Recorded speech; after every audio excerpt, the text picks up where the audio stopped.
طالب علیہ السلام پر بلند سے بلند صلوات.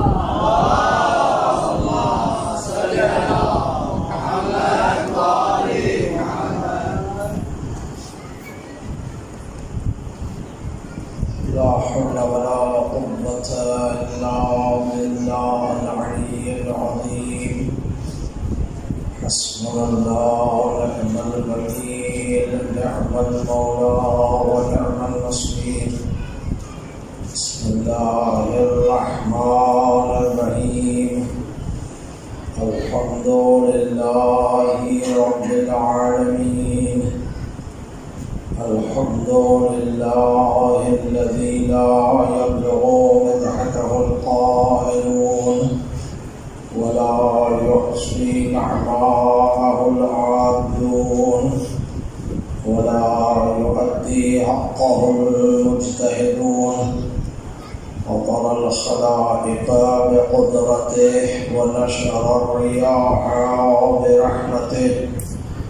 ثم الصلاة والسلام على أشرف الأنبياء والمرسلين سيدنا ونبينا وحبيب قلوبنا وطبيب نفوسنا أبي القاسم محمد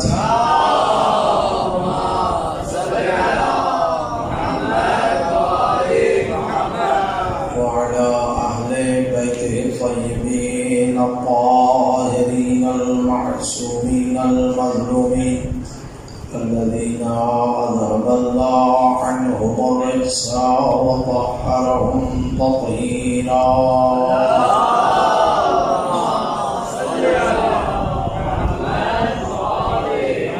سيما بقية الله روحي وأرواح العالمين لتراب مقدمه الفداء.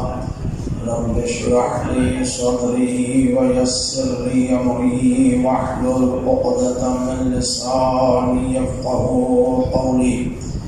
ولعنة الله على أعدائهم أجمعين من يوم هذا إلى يوم الدين.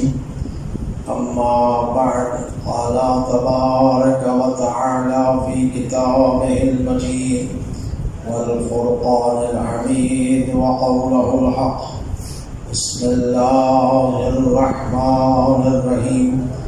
ألف لام ميم. أحسب الناس أن يتركوا أن يقولوا آمنا وهم لا يفتنون. صلاة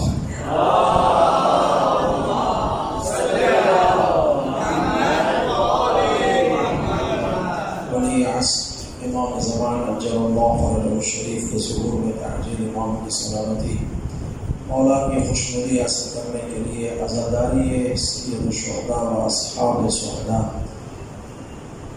کیا پرسہ امام زمان اجل اللہ فرجہ الشریف کی خدمت میں پیش کرنے کے لیے مل کر بآواز بلند صلوات پڑھیں.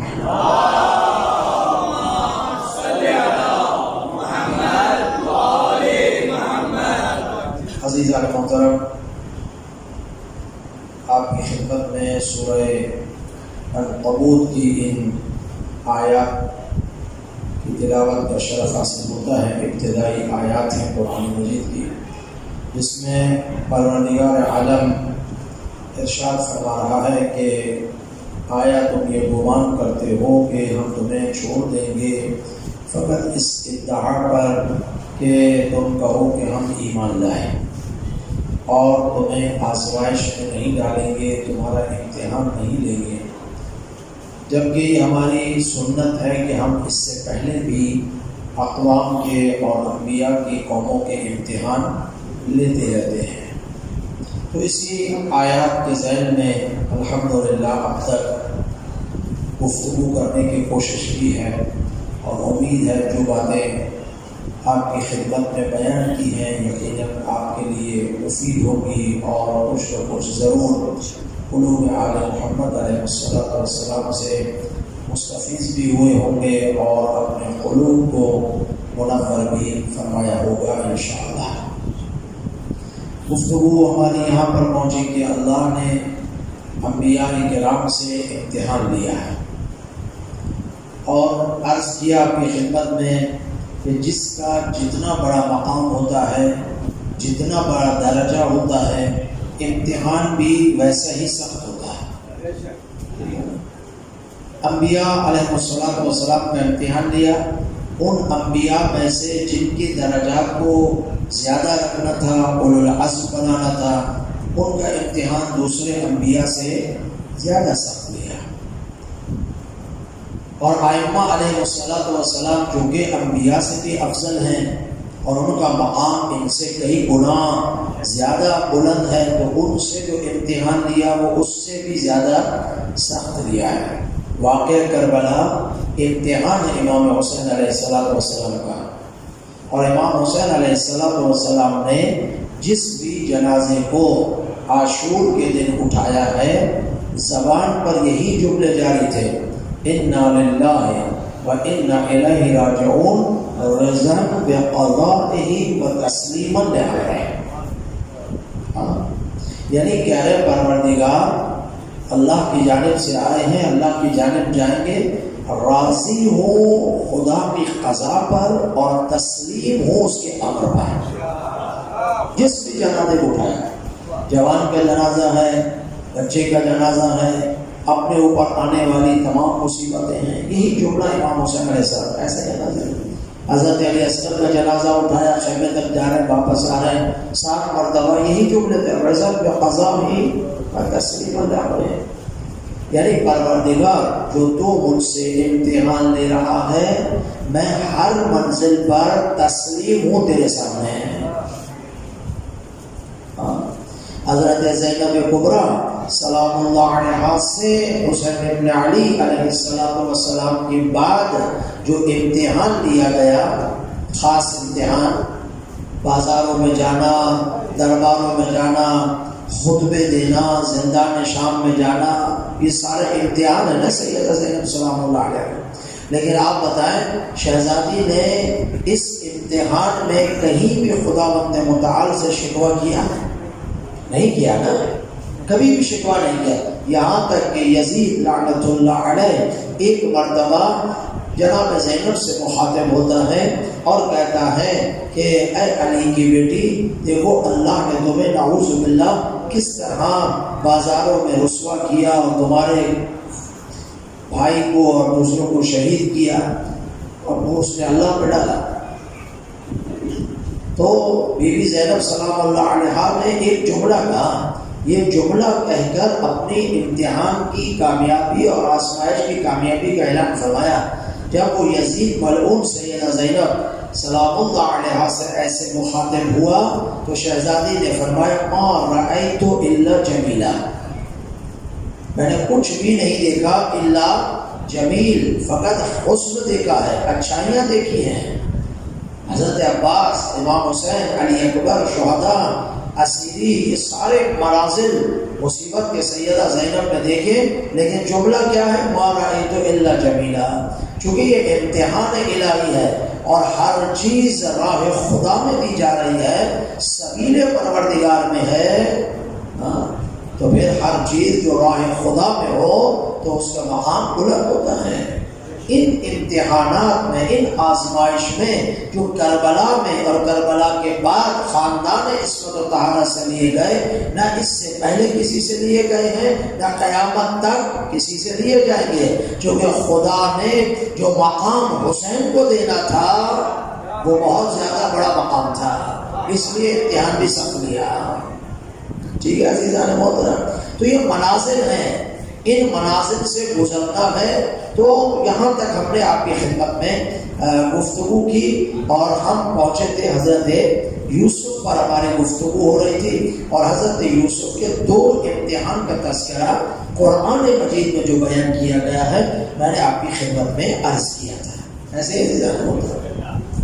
ایک کنویں میں ڈالنے کا واقعہ اور دوسرا زلیخا کے ساتھ جو مسائل پیدا ہوئے، اور اس کے بعد خداوند متعال نے کس طرح اپنے نبی کی حجت کی، کیا کی، مدد فرمائی۔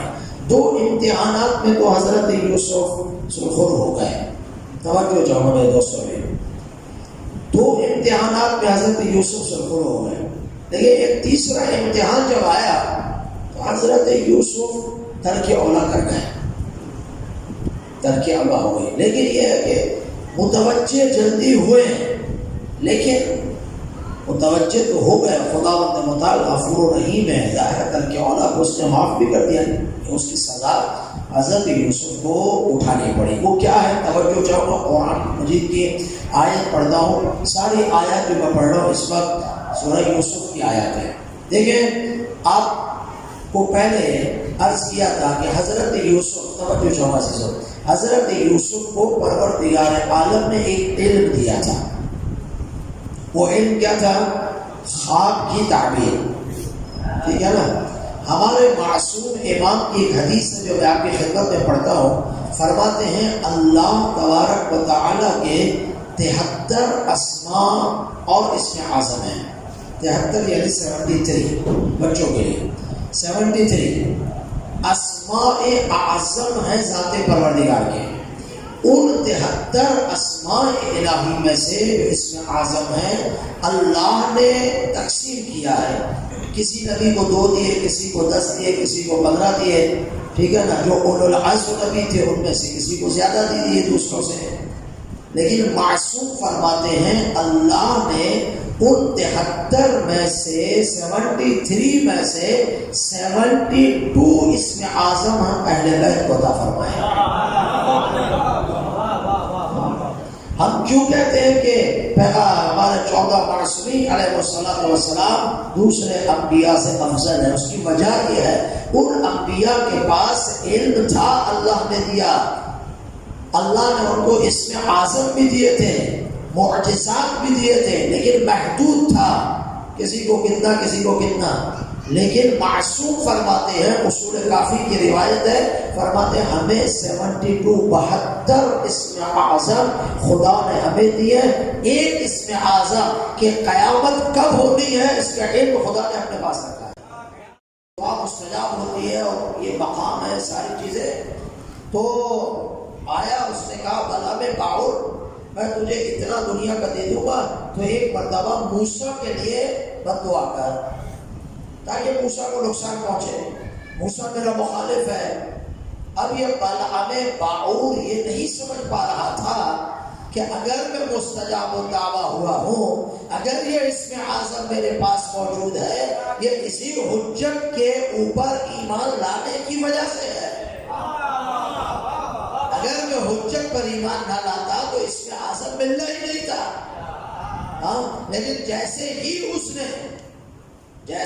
اس نے حضرت موسیٰ کے لیے بد دعا کی، کچھ ہوا تو نہیں، لیکن اللہ نے اس کے ہاتھ سے اسم اعظم کا نور واپس لے لیا، نور واپس لے لیا، جو نور جس کی وجہ سے ملا تھا اسی کا مخالف ہو گیا۔ توجہ جامع سے جانا ہوتا ہے، نور واپس لے لیا۔ اب خدا متعال قرآن مجید میں، یہ حدیث نہیں ہے، خدا قرآن میں کہتا ہے وَمَثَلُهُ مَثَلُ الْكَلْبِ، بلعام باعورہ کی مثال کلب کی مثال ہے۔ کلب کسے کہتے ہیں؟ کتے کو۔ بلعام باعورہ کی مثال کتے کی مثال ہے۔ توجہ ہے، میں جملہ کو اجازت ہے، قرآن کہہ رہا، میں نہیں کہہ رہا۔ کیوں کتے کی مثال دیا بلعام باعور کو؟ اس لیے کہ اس نے زمانے کی حجت، زمانے کے ولی، زمانے کے نبی کی مخالفت کی۔ میں جملہ کہنا چاہتا ہوں، زمانے کے نبی کی بات کی نہیں مانی اور اس کے خلاف ہوا، ان کے خلاف ہوا، دشمن کے ساتھ ملا۔ تو خدا کہتا ہے جو میرے نبی کو چھوڑ کر دشمن کے ساتھ ملے، مثلہ مثل الکلب، تو قرآن میں ایک مثال تو بنا دی نا، اب بتا دیا جو جس زمانے میں میرے نبی کو چھوڑ کر اس کے دشمن کے ساتھ ملے، مثلہ مثل الکلب ہو جائے گا۔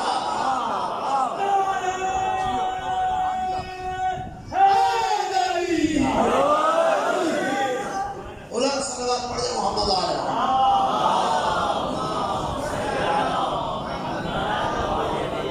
مثل الکلب ہو جائے گا، کتے کی مثال ہو جائے گی اس کی۔ یہاں تو کہنے کا مقصد یہ ہے کہ استعاذت خدا تقسیم کرتا ہے لیکن دیکھ کر، اور ہمیں تو اس نے اور فرمایا ہمیں تو اس نے دینا نہیں ہے. پتہ کیوں؟ اس لیے کہ ہم نے تو فقط لوگوں کو مارنے کے لیے استعمال کرنا ہے.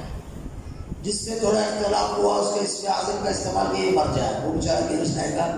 ہاں تو روزانہ لوگ مرتے رہے. اس لیے خدا نے ہمیں تو دیا بھی نہیں ہے، دے گا بھی، جو نہ ہمارے اندر صلاحیت نہ کچھ ہے. اصل میں امام خمینی رحمۃ اللہ علیہ کے پاس ایک استاد تھے، ان کے عارف بزرگ، ان کے پاس جب گئے انہوں نے کہا کہ آقا مجھے غور فرمایا. انہوں نے فرمایا آقا مجھے کوئی ایسا عمل بتائیے کہ جو میں بالآخر دنیا میں کروں اور اس سے کامیابی حاصل کر سکوں. اپنی ذات کے لیے نہیں، ہاں وہ اپنی ذات کے لیے گھومتے بھی نہیں تھے. اس مطلب درجے میں اس عارف نے کیا ہے غور ہے تم نے کو.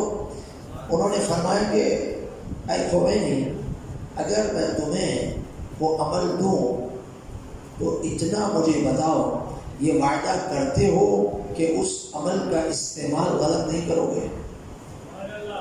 اگر میں تمہیں عمل دوں تو ایسا عمل ہے کہ جو پہاڑ کو اپنی جگہ سے ہلا دے. اس بزرگ کے پاس تھا، اس بزرگ کے پاس تھا. تو امام خمینی کتنے بڑے بزرگ عارف سب چیزیں تھیں نا، انہوں نے فوراً کہا کہ نہیں آقا مجھے یہ عمل نہیں چاہیے، ممکن ہے میں اس کو سنبھال نہ سکوں اور کہیں غلط استعمال نہ ہو جائے. نہیں لیا انہوں نے. صاحبان معرفت ان چیزوں سے بھاگتے ہیں. یہاں میں کہتے ہمیں کوئی مل جاتا کچھ نہ کچھ کرتے سمجھا گیا نا. تو خدا دیکھ کر دیتا ہے، صلاحیتیں دیکھتا ہے. تو پروردگار عالم دیتا ضرور ہے، اہل بیت کے صدقے میں ملتا ضرور ہے، لیکن صلاحیت دیتا ہے. صلاحیت ان کے پاس وہ عمل تھا جو پہاڑ کو اپنی جگہ سے ہلا دیتا ہے، لیکن انہوں نے اپنی زندگی میں کبھی بھی اس عمل کا استعمال نہیں کیا. یہ وہ چیز ہے. سلام پڑھے محمد آل محمد.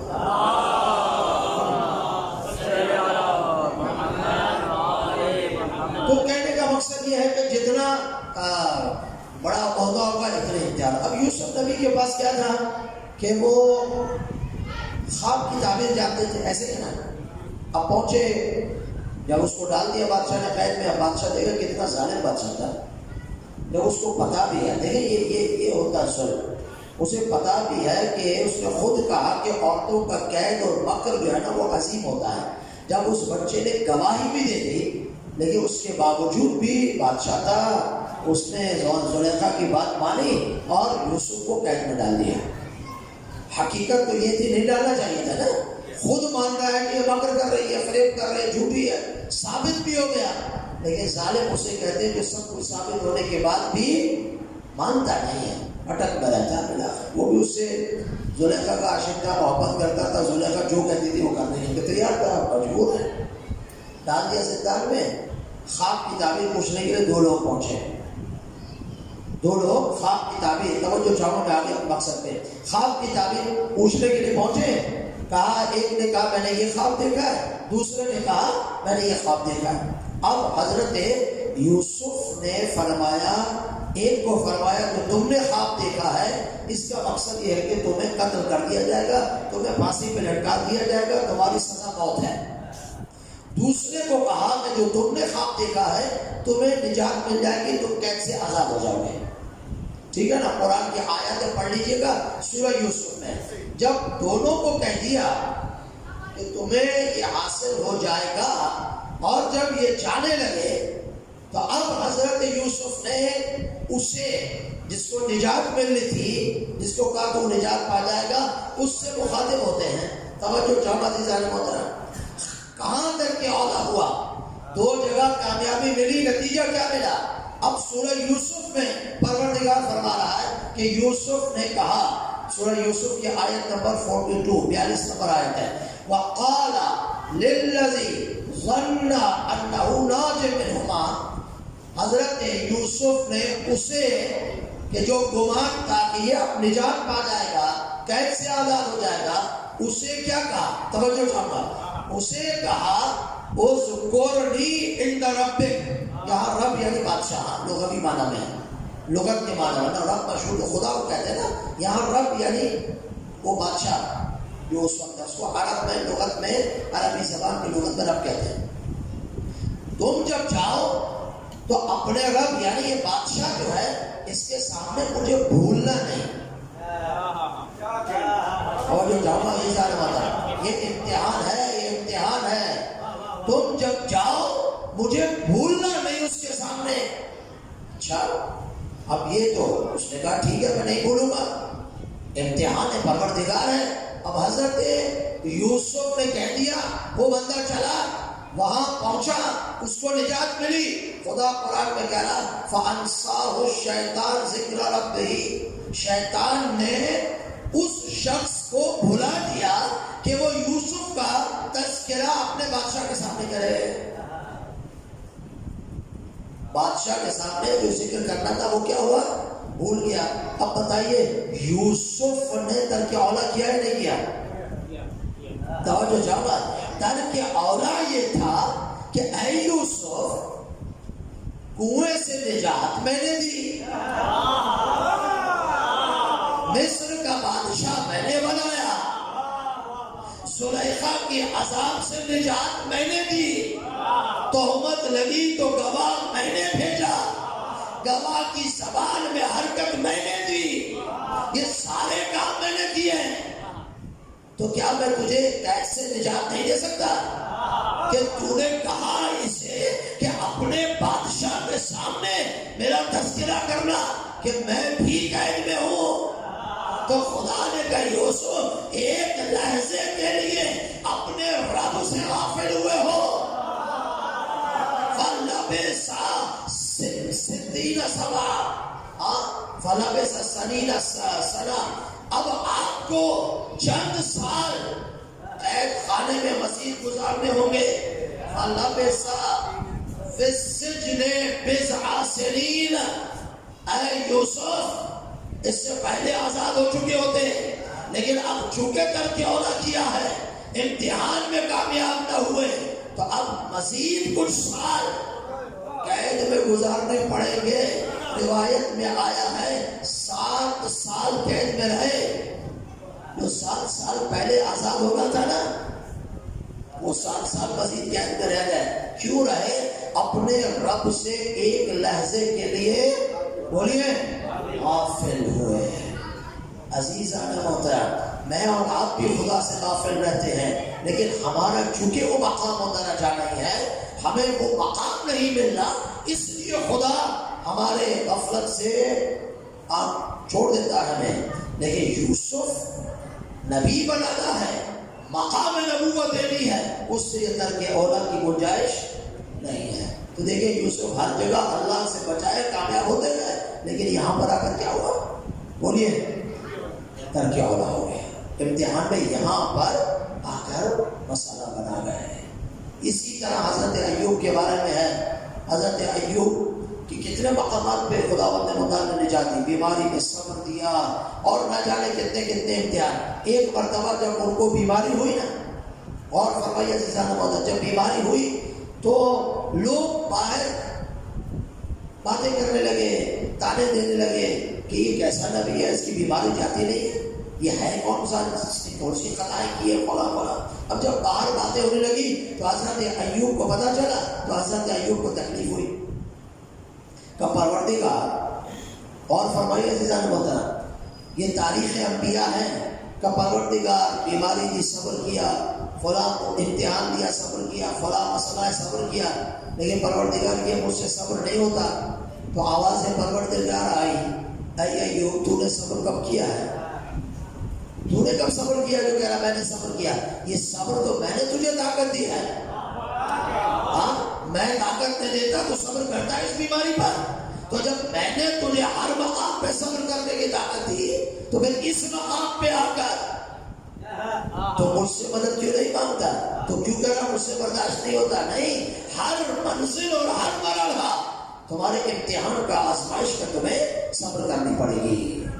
تو عزیزان محترم یہ ابراہیم اسماعیل سب کے امتحانات آپ کے قصبے, حضرت یوسف کا امتحان آئیسر میں آئیے یونس کے امتحان سنیں، پھر قوم موسیٰ کا بتاؤ، سب ختم ہو جائے گا ٹائم. کل اس عشرے کی جو ہے نا وہ مجلس اس عنوان سے آخری ہوگی، پھر اپنے 11 محرم اور 12 محرم پہ دیکھیں گے انشاءاللہ. اگر اسی عنوان پہ رہے تو آگے بڑھیں گے، نہیں اور مجالس عنوان سے پڑھوں گا. بولے صلوات پڑھ دیں محمد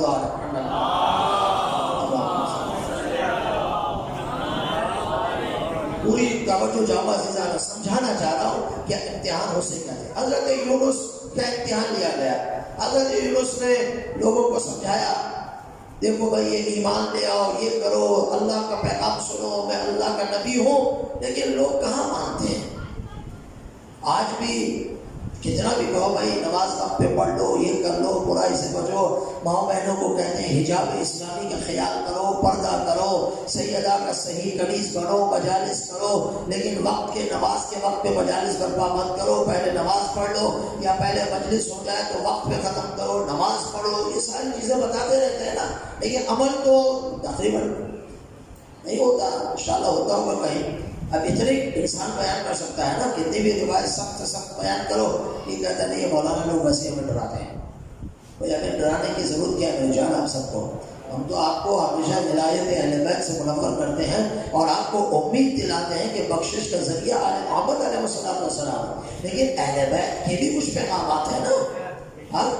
ہم اہل بیت سے بہت کچھ چاہتے ہیں کہ اہل بیت ہماری فوراً سن لیں، دعا سن لیں، ہمارے اولاد کی دعا مانگے ہو جائے، یہ مشکل حل ہو جائے. جب بھی ہم علی کو پکارے تو علی ہماری سن لیں، امام صادق کو پکارے ہماری فوراً سن لیں. تو جب ہماری یہ خواہش ہے کہ اہل بیت فوراً ہماری سنیں، تو پھر ان کی بھی کوئی خواہش ہے یا نہیں؟ علی بھی ہم سے کچھ چاہتے ہیں یا نہیں؟ امام صادق بھی ہم سے چاہتے ہیں یا نہیں؟ کہ شیعو ہم تو تمہاری ہر جگہ مدد کرتے ہیں، تو تم تو ہماری کوئی بات سن لو، تم تو ہماری کوئی بات مان لو. ہم یہ کہتے ہیں تو کہتے ہیں ہاں ٹھیک ہے اللہ غفور الرحیم ہے، اس میں شک نہیں ہے. لیکن کہنے کا مقصد ہے یہ زمانے سے چلتا آ رہا ہے. عزیزان محترم، حضرت یونس نے بہت سمجھایا، نہیں مانے. حضرت یونس نے کہا دیکھو اللہ کا عذاب آنے والا ہے، میں تم سے درمیان سے جا رہا ہوں، ایسا نہ ہو کہ عذاب آئے اور میں اس عذاب میں گرفتار ہو جاؤں. ایک مرتبہ حضرت یونس سے نکل رہا ہے، توجہ جامع عزیزان، اتنے میں ایک عالم آیا. کون آیا؟ عالم آیا. عالم کہتے اسے ہیں جو لوگوں کو محفوظ کرے، جو لوگوں کو ظلمت سے نکال کے نور کی طرف لے جائے، اسے عالم کہتے ہیں. ہر شخص عالم نہیں ہے، ہر شخص عالم کہلانے کے بولیے لائق نہیں ہے. آپ چاہے کتنا بھی کسی کو القاب دے دیں، القابات دینے سے کوئی علامہ یا عالم دہر یا کچھ ہوتا نہیں ہے. عزیزان آپ درویش آدمی جس کو چاہیں القابات دے دیں. آپ کے یہاں فیکٹری لگی ہوئی ہے علامہ کی اور فلاں کی فلاں کی سمجھنا، لیکن کسی زمانے میں جو ہے نا ایک مسجد تقلید کو بزرگ کو علامہ کا لقب دینے لگے نا، تو اس نے کہا بابا کچھ تو امام زمانہ کے لیے بھی رکھو نا، سب ہمیں دے کے رہو گے. پورے ایران میں 2 یا 3 علامہ ہیں بس. اتنے بڑے بڑے محققین موجود ہیں، اتنے بزرگ علماء موجود ہیں. وہاں علامہ کی بلاخر ایک کیٹیگری ہے، ہر ایک کو علامہ نہیں کہتے. علامہ حسن زادہ عمری ہے، مراجع بزرگان محققین علماء بیٹھتے ہیں اور اس وقت جو ہے نا وہ علامہ کا ایک لقب دیا جاتا ہے. سیمینار پکڑا ہوتا ہے علماء نے. ایسے میں ہمارے یہاں تو الحمدللہ جو ہے علامہ ہے. یہ سب آپ لوگوں کی وجہ سے، معذرت کے ساتھ برا تو نہیں بنا ہوتا نا، یہ سب آپ لوگوں کی وجہ سے، آپ نے سب کو خراب کیا ہے. ٹھیک ہے نا. آپ اب القابات کا کوئی جو ہے نا وہ وکیل فاطمہ زہرا، کوئی وکیل ابو طالب، کوئی وکیل فلاں وکیل، خدا کو مانو ایسا سے مانو. آپ اپنے آپ کو دیکھو تو وکیل کیا ہوتا ہے. وکیل فاطمہ کس طرح بن؟ چار بیوی فاطمہ زہرا سلام اللہ علیہ کے حدیث بیان کرنے سے وکیل فاطمہ بن جاتا ہے. لیکن آپ جو چاہیں ماشاءاللہ اشتہار پہ جو ہے نا لگاتے ہیں. ہم تو پڑھتے رہتے، سب پکڑ لیتے. یہ قوم ہماری کب صاحب علم ہوگی، کب جاگے گی، کب کرے گی، کیا کرے گی، وہ اللہ عالم. آنے دے امام زمانہ کو انشاءاللہ. پھر جب سب کے لقب واپس لیے جائے گا پھر پتہ چلے گا کہ امام کے ساتھ رہتا کون ہے. کیونکہ آج کل تو لقب میں ملے مولانا ناراض ہو جاتا ہے، بھائی آپ نے اشتہار لگایا، آپ نے فقط مولانا لکھ دیا، اس سے تو وہ چلتا نہیں ہے. ہاں سلوات پڑھے محمد آل محمد.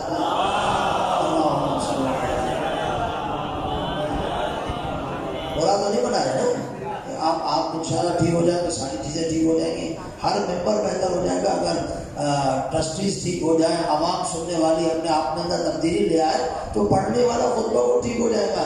پڑھنے والے کو جب پتہ چلے گا سننے والا وہ سننا چاہتا جو تعلیمات محمد آل محمد ہے، وہ نہیں سننا چاہتا جو اپنی جو ہے نا وہ ادھر ادھر کی کرنا ہے. جب مجھے پتا ہوگا کہ آپ سننے تعلیم آل محمد چاہتے ہیں تو میری یہاں ضرورت ہی نہیں ہوگی. نہیں مجھے پتا ہے کہ عوام یہ سننا چاہتے تو میں سنا کے چلا جاؤں گا. آپ اپنے آپ کو بہتر کر لیں، ممبر انشاءاللہ بہت بہتر ہو جائیں گے، بہت بہتر ہو جائیں گے، یقین مانے بہتر ہو جائیں گے، بہت بہتر ہو جائیں گے. خیر حضرت یونس چلے گئے، عالم آیا، اس نے کہا توبہ کرو، استغفار کرو ورنہ خدا کا عذاب آ جائے گا. انہوں نے استغفار کی، عالم کی بات مان لی، یونس چلے گئے چھوڑ گئے. اب وہ عذاب تو ٹل گیا، عذاب نہیں آیا، قوم یونس تو بچ گئی. لیکن یونس اپنے امتحان میں کر کے اولا کر گئے. یونس پہنچ گئے دریا کے کنارے، ایک مچھلی آئی، اس مچھلی نے یونس کو اپنے اندر لے لیا. اللہ، یہ خدا کا معجزہ ہے. نہیں خدا کی قدرت ہے نا، معجزہ تب بھی قدرت خدا ہے. یونس مچھلی میں چلے گئے، اب مچھلی میں ہے. توجہ جامع عزیزان محترم، قرآن کہہ رہا ہے اگر یونس توبہ نہ کرتے، اگر یونس استغفار نہ کرتے، اگر یونس یہ نہ کہتے لا الہ الا انت سبحانک انی کنت من الظالمین، یہ ذکر یونسیہ ہے. ذکر یونسیہ کہتے اس لیے کہ حضرت یونس کا ذکر ہے اور بہت ہی اعلیٰ ذکر. اگر کوئی شرائط کے ساتھ کرے تو بہت ہی مجرب عمل ہے، لیکن اس وقت اس کا وقت نہیں ہے. خدا کہہ رہا ہے، یہ امتحان تھا نا حضرت یونس کا، چل کے اولا کر گئے، رکنا تھا نہیں رکے، مچھلی کے پیٹ میں گئے. اب خدا کہہ رہا اگر یونس توبہ نہ کرتے، یہ ذکر نہ پڑھتے، استغفار نہ کرتے، تو ہم یونس کو مچھلی کے پیٹ میں الی یوم یبعثون زندہ رکھتے ہیں. الی یوم یبعثون یعنی قیامت تک. توجہ جامع عزیزو، قیامت تک زندہ رکھتے. قرآن ہے یا نہیں؟ قرآن کی آیت ہے نا، قیامت تک زندہ رکھتے. اب یونس زندہ رہتے تو جس میں یونس کو زندہ رہنا ہوتا وہ زندہ رہتی ہے نہیں؟ مچھلی بھی زندہ رہتی، یونس بھی ایسے ہی ہے نا. تو مسلمانوں الی یوم یبعثون ہے. اگر یہ زندہ، اگر یونس توبہ نہ کرتے تو قرآن تو کہہ رہا ہے نا، خدا کہہ رہا میری قدرت ہے، میں قیامت تک مچھلی کو بھی زندہ رکھتا. یونس کو بھی مچھلی کے پیٹ میں، باہر نہیں ہے، اندر پیٹ میں زندہ رکھتا. یونس نبی کو زندہ رکھتا. مسلمانوں ابھی بھی آیت سمجھ میں نہیں آئی. یہ ساری آیتیں خدا نے پہلے رکھی ہیں تاکہ آخری آنے والا سمجھ میں آئے. جو خدا مچھلی کو زندہ رکھ سکتا ہے قیامت تک، جو خدا مچھلی کے پیٹ میں یونس کو قیامت تک زندہ رکھ سکتا ہے، وہ مہدی آخر الزمان کو چند سال زندگی نہیں دے سکتا. صلوات پڑھے محمد آل محمد.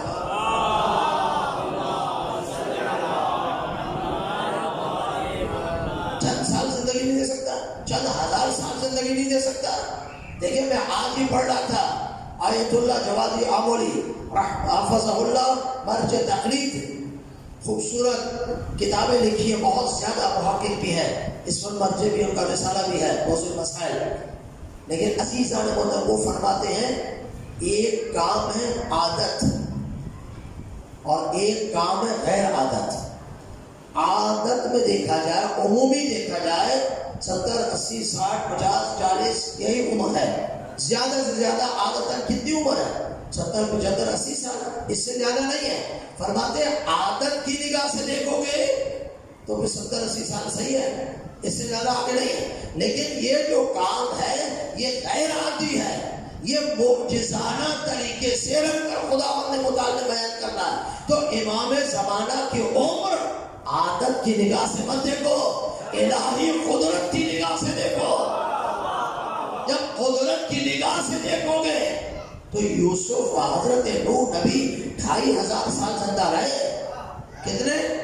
2500 سال. 950 سال تو فقط ان کی تبلیغ کا ہے. 2500 سال.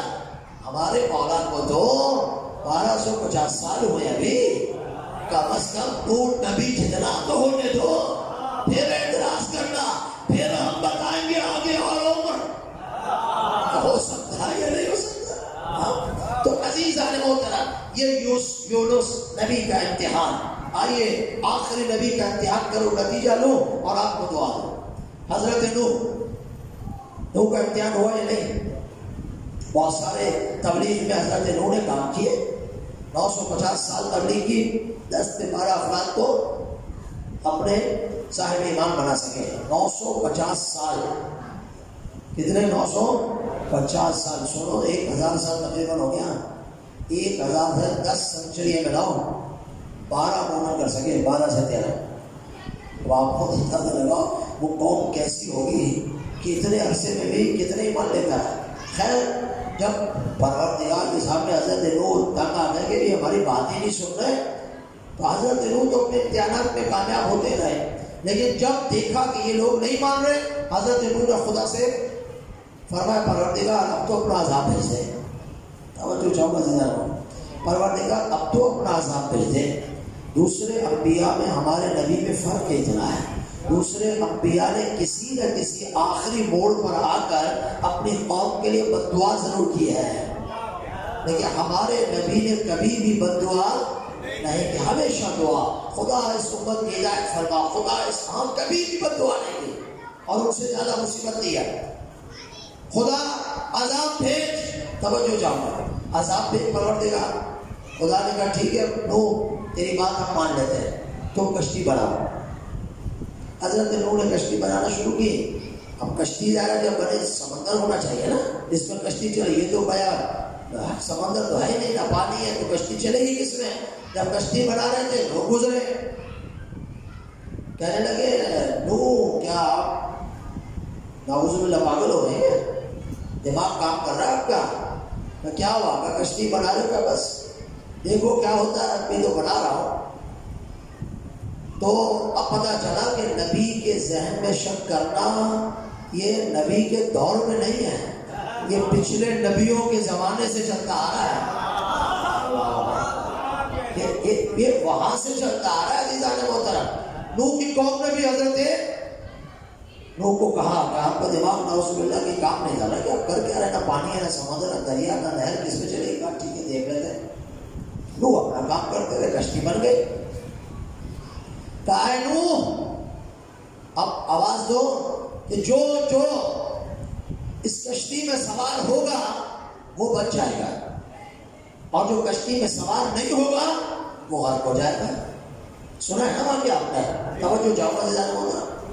جو کشتی میں سوار ہوگا وہ بچ جائے گا، جو کشتی میں سوار نہیں ہوگا وہ غرق ہو جائے گا. اور نوح کو یہ کہہ دیا گیا تھا کہ نوح دیکھو، حضرت نوح نے کہا تھا پروردگار جب یہ عذاب آئے گا میرے اہل تو بچ جائیں گے نا؟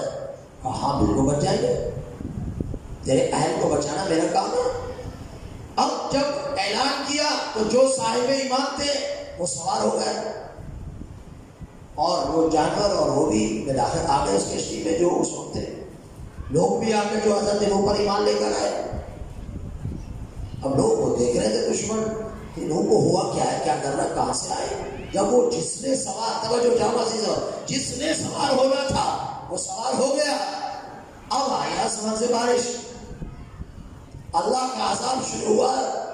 آسمان سے اور زمین سے پانی نکلنے لگا.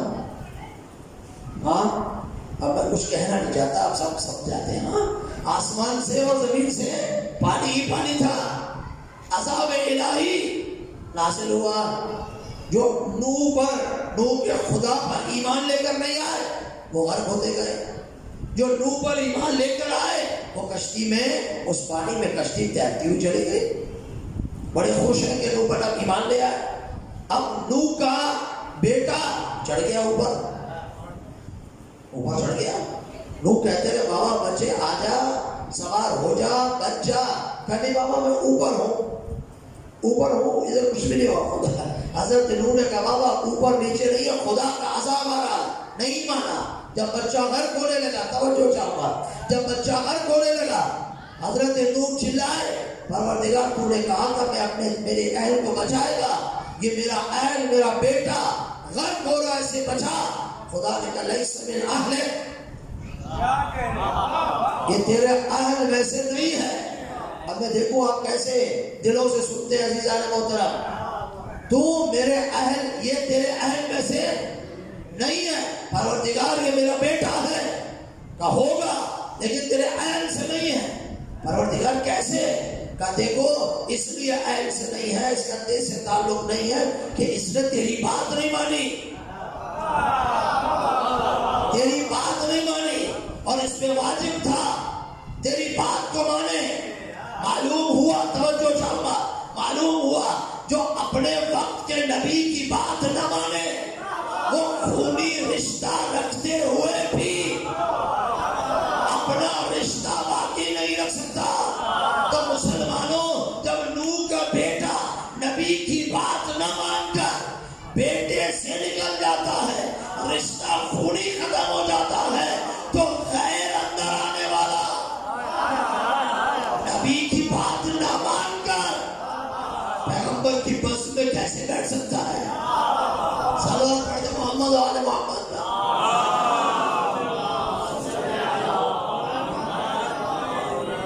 پیغمبر کی بس میں کیسے بیٹھ سکتا ہے جو نبی کی بات نہیں مانا؟ اطیعوا اللہ و اطیعوا الرسول و اولی الامر منکم، اللہ کی اطاعت کرو، رسول کی اطاعت کرو، و اولی الامر کی اطاعت کرو۔ فَإِن تَنَازَعْتُمْ، اگر تمہارے درمیان اختلاف ہو جائے تو رجوع کرو اللہ رسول اور اولی الامر کی طرف۔ مرجع دینی اللہ رسول اور اہل بیت علیہ السلام ہے۔ جو اللہ کی بات نہ مانے اس کا حشر کیا ہے؟ جو رسول کی بات نہ مانے وہ بھی اسی کا حشر ہے، اور جو اہل بیت کی بات نہ مانے اس کا کیا حشر ہوگا؟ وہی حشر ہے جو خدا کی نہ ماننے کی بات ہے۔ تو اہل نابود ہو گیا نہیں، بیٹا نابود ہو گیا نا۔ یہاں سلمان جو دور کا ہے، جس کا کوئی رشتہ نہیں ہے، وہ منا اہل بیت بنتا ہے، چونکہ رشتے اطاعت کی بنیاد پر بنتے ہیں۔ رشتے اطاعت کی بنیاد پہ بنتے ہیں، نہ کہ یہ میرا ہے وہ تیرا ہے۔ یہ دنیاوی نظام ہوتا ہے، انبیاء کے یہاں نہیں ہوتا۔ بلاخر کشتی چلی، جو سوار تھے وہ بچ گئے یا نہیں؟ بچ گئے نا۔ اب آئیے، قال رسول اللہ صلی اللہ علیہ وسلم، میرا وقت ختم ہو گیا، عزیز و توجہ چاہتا، قال رسول اللہ صلی اللہ علیہ وسلم مثل اہل بیتی کا مثل سفینۃ نوح، میرے اہل بیت کی مثال کشتی نوح کی مثال ہے۔ جو اس میں سوار ہوا وہ نجات پا گیا، جو اس میں نہ آیا وہ نابود ہو گیا۔ اللہ کا رسول بتانا چاہتا ہے اگر آل محمد کے ساتھ متمسک رہے، اگر اہل بیت کی محبت کو اختیار کیا، اگر عزائے حسینی میں آتے رہے، اگر محبت کے نور سے بھرپور دل منور رہے، تو اس کشتی میں داخل ہو گئے تو زمانے کی ہر گمراہی سے محفوظ رہو گے، نجات پا جاؤ گے، اگر نہ گمراہ ہو جاؤ گے۔ ہم نجات یافتہ، ہم کہتے ہیں نا ہمارا فرقہ نجات یافتہ ہے، وہ روایت سند صحیح ہو یا نہیں ہو اس کو چھوڑیں کہ 73 فرقوں کے 72 یہ بات فرماتے ہیں کہ اس کی روایت کی سند صحیح نہیں ہے، اس کو اپنی جگہ رکھو، لیکن یہ تو حدیث مستند ہے نا کہ جو اس کشتی میں سوار ہوگا وہی نجات پائے گا۔ اللہ اکبر۔ تو ہم فرقہ ناجیہ ہے اس لیے کہ ہم آل محمد کی کشتی میں سوار ہیں، اور وہ ہلاک ہے اس لیے کہ اس کشتی میں آئے نہیں ہے۔ صلوات پڑھے محمد و آل محمد۔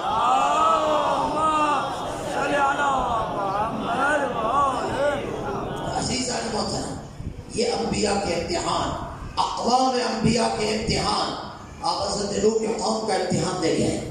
کل انشاءاللہ حضرت موسیٰ کی قوم کا امتحان بتا کر صاحب الزمان کے زمانے کے امتحانات کا آپ کی خدمت میں تذکرہ کروں گا، تاکہ ہمیں پتہ چلے کہ ہمارے کون سے امتحانات ہوتے ہیں۔ یہ اب تک تو ہم نے پیغمبر اللہ تبارک و تعالی نے جو عبرت کے لیے سبق کے لیے قرآن مجید میں امتحانات کا تذکرہ کیا وہ میں نے آپ کی خدمت میں عرض کیا ہے. کل انشاءاللہ اس زمانے میں ظہور سے پہلے ظہور کے بعد کون سے امتحانات ہونے ہیں وہ آپ کی خدمت میں انشاءاللہ عرض کروں گا تاکہ ہم جب یہاں سے اٹھیں تو اتنا سمجھ کر اٹھیں کہ ہماری ذمہ داری کیا ہے. ہمارے امتحانات کون سے لیے جائیں گے؟ قوم امام مہدی اجل اللہ فرجہ شریف کے انشاءاللہ. خدا سب پر اپنی رحمت نازل فرمائے. باب الحوائج علمدار سلام اللہ علیہ کہ صدقے میں خدا آپ سب کی حاجتوں کو پورا فرمائے. عزاداری، جلوس، ماتمداری، گریہ قبول فرمائے. بلند صلوات پڑھ دیں محمد آل محمد.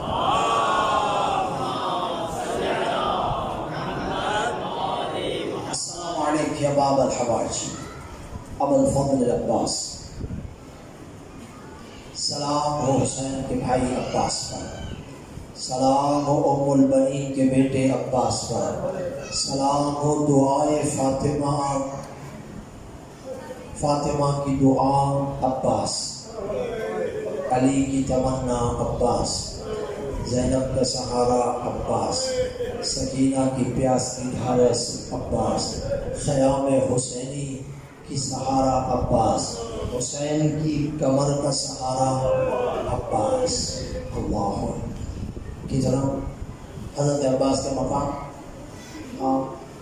عزاداروں آج پوری دنیا میں خاص اور پاکستان میں ہر جگہ ہر گھر میں جو جتنا کر سکتا ہے، ضرور نہیں ہے کہ بہت بڑا ہو، جس نے جس انداز میں بھی باب الحوائج کی حاضری کا انتظام کیا یقیناً اس نے بہت بڑا عبادت کا کام کیا، بہت بڑی عبادت کی. باب الحوائج علمدار کو یاد کیا.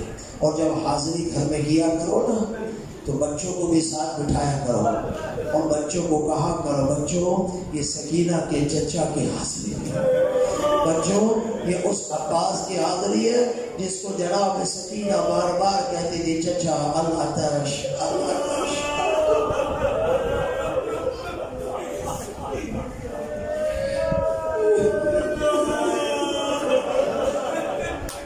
اجل و اللہ آپ سب کو حضرت عباس سلام اللہ علیہ کی خاص مدد حاصل ہو.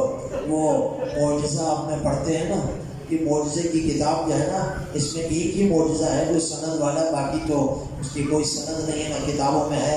حضرت عباس کا معجزہ سند والا ہے. جب مشکل پڑے نا باب الحوائج کے معجزے کی منت مانا کرو، یقین مانو، پھر گھر میں ہر شب جمعہ معجزہ سنا کرو حضرت عباس کا، اور تھوڑی بہت نیاز کا انتظام کر کے نا گھر میں ہی کھا لیا کرو. باب الحوائج کی حاضری اس معجزے میں لکھا ہے کسی نے اپنے بچے کو بیمار تھے نا اس کو خواب میں دیکھا، حضرت عباس آئے شفا کے لیے. وہ کہہ رہی ہے حضرت عباس آئے، خدا کی بارگاہ میں دعا کی، آواز ملی کہ اے رسول خدا عباس سے کہو کہ اس بچے کی شفا نہیں ہے. عباس نے جملہ کہا جاؤ حضرت رسول خدا سے کہو کہ اللہ سے کہیں کہ میرا لقب باب الحوائج واپس لے جائے، اس لیے کہ جب تک میرا لقب باب الحوائج ہے یہ لوگ میرے پاس آتے ہیں، امیدیں لے کر آتے ہیں، حاجتیں لے کر آتے ہیں، یہ کیسے میرے دروازے سے خالی ہے. آواز آئی جاؤ عباس کو بولو کیا باب الحوائج ہے، انت باب الحوائج. بچے کو شفا مل گئی. شفا ملی، پوچھا کیا ہوا، کب وہ آئے تھے انہوں نے مجھے شفا دیا، کیسے تھے، کہا ان کے بازو نہیں تھے، بازو کے بغیر تھے. پہچان والا علامت باب الحوائج کی ہے. حضرت عباس کو اجازت ملی، سکینہ نے اجازت دلوائی، خیموں سے خدا حافظ کیا. باب الحوائج حسین کے پاس آئے، خدا حافظ کر کے حضرت عباس چلے. مشکیزے کو تھاما ہوا، مقتل میں آئے عباس. سارا دن آپ نے عباس کے مصیبت پہ باب الحوائج کی گریہ کیا ہوگا. دو جملے سن لو بس، وقت نہیں عزیزان محترم. اول باب الحوائج آئے، پانی بھرنے کی اجازت تھی، لڑائی اور جنگ کی اجازت نہیں تھی. مشکیزے کو نہر فرات میں ڈالا، مشکیزوں کو بھرا، علم کو لیا، مشکیزے کو لے کے چلے۔ ایک مرتبہ ایک ملعون نے چھپ کر وار کیا، عباس کا ایک بازو قلم ہوا۔ باب العبائی نے دوسرے بازو میں علم کو سنبھالا، آگے چلے، چونکہ لڑائی کی اجازت نہیں تھی، اداروں پانی پہنچانا تھا۔ دوسرا حملہ ہوا، حضرت عباس کا دوسرا بازو قلم ہوا۔ ایک مرتبہ عباس نے مشکیزے کو اپنے دانتوں میں لے لیا کہ پانی خیمے میں پہنچا دو، لیکن عزاداروں کو ملعون کہتا ہے کہ یہ پانی خیمے میں نہیں پہنچنا چاہیے۔ کمان میں تیر رکھے، اب عزاداروں سنو، تیر چلے، کچھ تیر مشکیزہ سکینہ میں لگے، ایک تیر عباس کی آنکھ میں لگا۔ یا صاحب زمان، یا صاحب زمان، ایک تیر عباس کی آنکھ میں لگا۔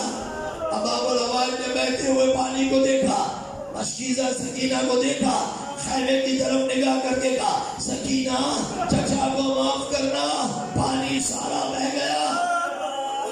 یہ کہہ کر گھوڑے کا رخ موڑ لیا کہ اب خیمے میں نہیں جانا، لیکن آنکھ میں تیر ہے، نکالنا چاہتے ہیں، بازو نہیں ہے۔ سنو عزیزو، ایک مرتبہ گھٹنوں کے ذریعے سے اپنے تیر کو نکالنا چاہا، بس جیسے ہی تیر نکالنے کے لیے جھکے تھے، ایک مرتبہ ملعون نے کمر پہ زور سے مارا۔ باب الحمائل گھوڑے پہ سنبھل نہ سکے، گھوڑے سے زمین پر آئے۔ امام زمانہ فرماتے ہیں، سلام شہید پر جو گھوڑے سے زمین پر آیا، اس کے بازو ساتھ نہ تھے۔ میں کہوں مولا، یہ باب الحوائج ہے، 12 محرم کو بی بی زینب کے ہاتھوں میں رسن ہوں گے، جب اس کی نگاہ سجاد پہ پڑے گی، اپنے ہاتھ کو اونٹ سے گرا دے گی، اس وقت بھی ہاتھوں میں رسن ہوں گے، منہ کے بل بی بی جیسے ہی گھوڑے سے زمین پر آئے، عباس نے کہا، السلام علیکم یا ابا عبداللہ، مولا سلام۔ حسین نے کمر کو پکڑ کے کہا، لان ان کا سرداری، میری کمر ٹوٹ گئی، بس ایک جملہ سنو، دعا دو۔ حسین عباس کے پاس پہنچے، سر زانوں پہ رکھا، فرمایا، عباس کو وصیت کہ مولا آپ میں خون ہے، آپ کی زیارت کرنا چاہتا ہوں، یہ خون صاف کیجئے۔ خون صاف ہوا، آنکھ کھلی، حسین کی زیارت کی۔ کا دوسری وصیت کا خیمے میں میرا جگمگا بدن نہ لے جانا، مجھے سکینہ سے شرم آتی ہے۔ بس میں نے ممبر چھوڑا، باب الحوائج آپ کو میرا اور پوری قوم و ملت کا سلام، مولا اپنے زری کے پاس بلائیے، باب الحوائج اپنی زیارت کروائیے۔ ایک مرتبہ حسین نے فرمایا، عباس میری بھی ایک بات سن لے۔ مولا فرمائیے، مولا عباس تو نے ساری زندگی مجھے بھائی نہیں کہا، اب ذرا مجھے بھائی کہہ دے۔ کہ مولا میری ماں نے مجھے منع